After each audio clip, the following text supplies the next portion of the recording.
नमस्कार, मैं अनुराग Kumar ANN24 news में आपका स्वागत करता हूं। और इस स्वागत के साथ साथ सच की वकालत के सेगमेंट में हम आपको लेकर आए हैं भारत के जो वर्तमान आंदोलन हो रहे हैं। एक ऐसा आंदोलन जो पूरे भारत को अभी झकझोर कर रख दिया है। एक ऐसा आंदोलन जिससे सरकार नतमस्तक हो चुकी है। एक ऐसा आंदोलन जो कहीं न कहीं पूरी भारत की नज़र उस आंदोलन पे है। कुछ लोगों का मानना है, अगर राजनीतिक घराने का बात माने तो यह आंदोलन सरकार के उस सिर्फ कृषि बिल तक नहीं है। यह सरकार के जब जब भारत में सत्ता का पलटन होता है तब तब भारत के इतिहास में एक बड़ा सा आंदोलन होता है। चाहे आप आंदोलन संपूर्ण क्रांति 2 का आह्वान के रूप में देख सकते हैं, या फिर अन्ना का जन लोकपाल बिल, या फिर इस कृषि बिल को। कुछ लोग ये भी मान रहे हैं कि कहीं ना कहीं सरकार बदलने की साजिश है, सरकारों के प्रति एंटी कैमेंसी फैलाने का एक साजिश है। कुछ लोग ये मान रहे हैं कि कृषि बिल एक काला कानून है। कुछ लोग ये मान रहे हैं कि जो किसान वर्ग है भारत समाज में, जो अर्थव्यवस्था में इतना बड़ा योगदान रखता है, उस योगदान को सरकार भुनाने की कोशिश कर रही है और उनके जायदाद, उनके पैदावार को सरकार एक खास वर्ग को देने की कोशिश कर रही है। तमाम तरह की चीजें पर हम चर्चा करेंगे और हम आपको बताएंगे कि कृषि बिल के जरिए जो किसान आंदोलन हो रहे हैं, इस किसान आंदोलन किस मायने में अभी तक सार्थक है, कहां पहुंचे, आखिर उसको सरकार कितना केयर करती हुई दिखाई मालूम पड़ रही है। दोस्तों, हम हाजिर हो इस नए क्वेश्चन के साथ। सरकार और सत्ता, मतलब यूं कहे कि सरकार के सत्ता और किसान वर्ग दोनों आमने सामने हो चुके हैं। एक ओर सरकार कह रही है कि कृषि बिल किसान के लिए हितैषी है, दूसरी ओर सरकार से किसान संघ पूछ रहा है कि जब हितैषी है तो हम को समझ में क्यों नहीं आ रहा है। सवाल बड़ा पेचीदा है, इस राजनीतिक के मायने में भी, भारत के लोकतंत्र के इतिहास के मायने में भी, और आपके समझ के मायने में भी। हमें यह समझना जरूरी होगा, हमें इसे समझना भी जरूरी होगा। लेकिन उसके पहले आपको समझा दें कि भारत के जो वर्तमान किसान आंदोलन हो रहे हैं, इस किसान आंदोलन में सबसे नया मोड़ ये आया है कि गृह मंत्रालय से जो नोटिस आया है और गृह मंत्रालय के से जो भी तमाम तरह की जो आश्वासन दिया जा रहा है, उस आश्वासन को बिना शर्त के तौर पे झकझोर कर और उसे खारिज कर दिया गया है। किसके द्वारा? तो किसान संघ के नेताओं के द्वारा। लेकिन उस आंदोलन से कम कुछ बातें निकल कर आई है सामने, जिसे हम आप चाहते हैं कि आपके सामने रखें। वह तथ्य है, वह विचार है, वह या फिर वह परिणाम है। लेकिन उसके पहले आपको बता दें कि जो गृह मंत्री का प्रस्ताव आया था, भारत के गृह मंत्री अमित शाह के द्वारा जो टीवी पे प्रस्ताव दिए गए थे, जो ट्विटर पे प्रस्ताव दिए गए थे, जो ANI के जरिए लोगों को बताया गया था, उन तमाम तरह की जो कोशिशें हैं, उस कोशिशों को, या फिर यूं कहे कि उस बातचीत को किसान संघ के नेता स्वीकार करने में असहमति दर्ज कराए हैं। लेकिन उसके पहले दूसरा जो बिंदु है वह बाहर निकलते हुए मालूम पड़ा है कि किसान संघ के जो नेता हैं, उनका ये मानना है कि अगर गृह मंत्री से या फिर गृह मंत्रालय से बिना शर्त का कोई समझौता करने के या फिर बातचीत करने का अगर बात आ रहा है तो हम उसे स्वीकार करेंगे, किए करने की बात कर रहे थे और भविष्य में भी करने की कोशिश करेंगे। लेकिन इसी के बीच एक नया उन लोगों का अपना मानना है कि जब तक हमारी मांगे सुनी नहीं जाएगी, जब तक हमसे बात नहीं किया जाएगा, तब तक हम दिल्ली के बॉर्डर को घेरे रखेंगे। हम हम सभी जानते हैं कि किसान इस आंदोलन से यातायात की सुविधाएं में लोगों का एक खास किस्म का परेशानी झेलने पड़ रहा है। लेकिन हम क्या करें, यह हमारी और हमारे भविष्य का सवाल है। उसके बाद एक आरोप प्रत्यारोप के दौर में एक अपना किसान संघ लोगों का आरोप है कि जो गेहूं स्टॉक करके पूंजीपति घराने गेहूं स्टॉक कर लेंगे या फिर पैदावार स्टॉक कर लेंगे और फिर उन्हें महंगे दाम पे हम ही लोग से बेचेंगे, औने पौने दाम पे खरीद के और उसे एक महंगे दाम पे बेचना। ये कहीं ना कहीं क्रोनी कैपिटलिज्म का एक सबसे बड़ा उदाहरण है और सबसे बड़ा एक इशारा पेश करता है।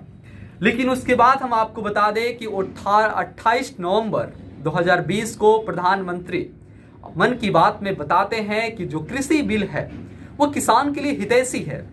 फिर किसान बिल के विरोध में जो आंदोलन कर रहे हैं, जो उनके नेताओं का मानना है कि जब हितैषी है तो हमें समझ में क्यों नहीं आ रहा है, हमें कोई समझाए कि हितैषी क्यों नहीं आया है, कैसे है हितैषी। तो ये तमाम तरह की जो एक दुविधाएं हैं, जो असमंजसता पैदा हुआ है सरकार और सत्ता के बीच और उनके आंदोलन के प्रति, वो तमाम तरह की जो असमंजसता की स्थिति पैदा हुआ है उसे कैसे दूर करती है, यह भी देखना हमें लाजमी होगा। लेकिन आपको बता दें कि गृह सचिव से एक नोटिस निकला है और उस नोटिस के जरिए यह बताया गया है कि आप बुढ़ारी में आइए तब आपका बात सुना जाएगा। मोटा मोटी मैं बात बता रहा हूँ। लेकिन पिछले 2 दिन से दोस्तों ये बात देखा जा रहा है, वहाँ के स्थानीय जो भी उसे रिपोर्ट कर रहे हैं, चाहे वो पत्रकार बंधु हो या फिर खुद एक्टिविस्ट लोग हों या फिर जो भी हो, उन लोगों का अपना मानना है कि देखिए हम बुढ़ारी में जो लोग आंदोलन कर रहे हैं उनके गाड़ी नंबर नोट किए जा रहे हैं, उनका अपना पर्सनल एड्रेस मांगा जा रहा है, लिखा जा रहा है। अगर वो चाह रहे हैं कि हम वापस इससे जाएं तो उन्हें जाने नहीं दिया जा रहा है। मतलब एक और इशारा कर रहा है दोस्तों कि वो मैदान होते हुए भी एक जेल बनाने की कोशिश किया जा रहा है या फिर कर दिया गया है। लेकिन आपको पता है कि एनडीटीवी के एक शो है हम लोग, जिसको होस्ट करती हैं नगमा, और नगमा के इस खास सेगमेंट में योगेंद्र यादव बताते हैं कि यहाँ पे जो बुढ़ारी में हो रहा है या कहीं ना कहीं निंदनीय है, या कहीं ना कहीं लोकतंत्र के लिए यह एक संदेहास्पद की स्थिति पैदा करता है। और यह खुद में एक संदेह है कि लोग आंदोलन करने जा रहे हैं जो गुंडे मवाली नहीं हैं, उन्हें जेल में भर्ती या फिर जेल जैसे बनाने का क्या मतलब है। तमाम तरह के क्वेश्चन, तमाम तरह के प्रश्न और तमाम तरह के तहकीकात हम लेकर आगे बढ़ते और अपने पैनी नजर बनाए हुए हैं। दोस्तों इसी के बीच आपको बता दें कि देश के प्रधानमंत्री जब से कृषि बिल आया तब से उन्होंने यह बात हर जगह अभियान के जरिए, हर जगह लोगों के जरिए यह बात बताई कि जो कृषि बिल है वह ऐतिहासिक बिल है।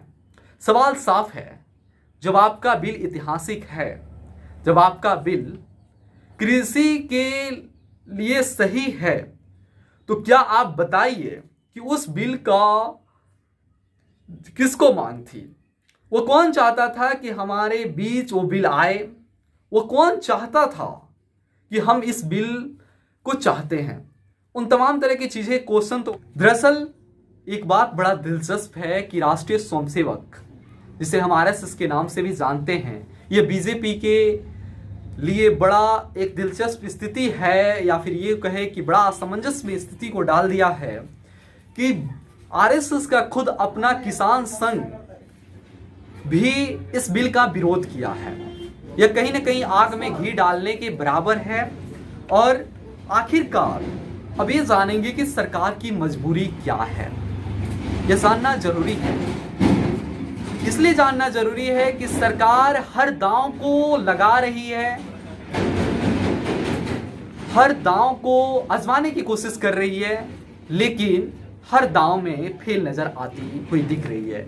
वो चाह रही है कि हम बात करें, लेकिन वो शर्त के अनुसार। किसान चाह रहे हैं कि हम बिना शर्त के बात करें। इन तमाम तरह की जो एक जोरदार टक्कर हुआ है सत्ता के बीच और किसान आंदोलन के बीच, ये कहीं ना कहीं एक बड़ा असमंजसता की स्थिति को पैदा कर दिया। एक यूं कहे कि एक बड़ा सा दिलचस्प स्थिति पैदा कर दिया है।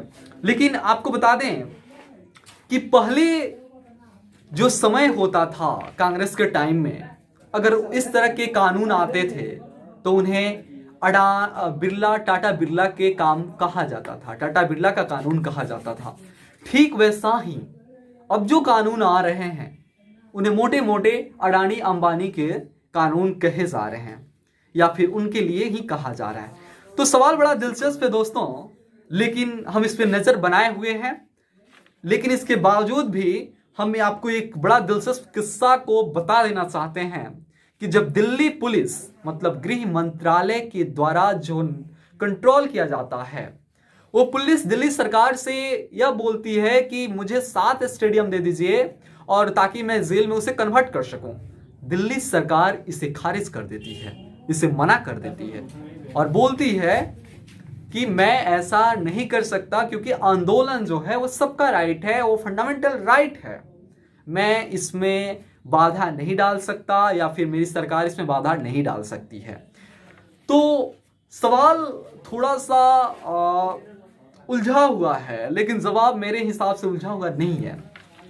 यह साफ साफ एक बात साफ हो जाता है, यह कृषि बिल के विरोध में हो रहे आंदोलन किसानों का आंदोलन है।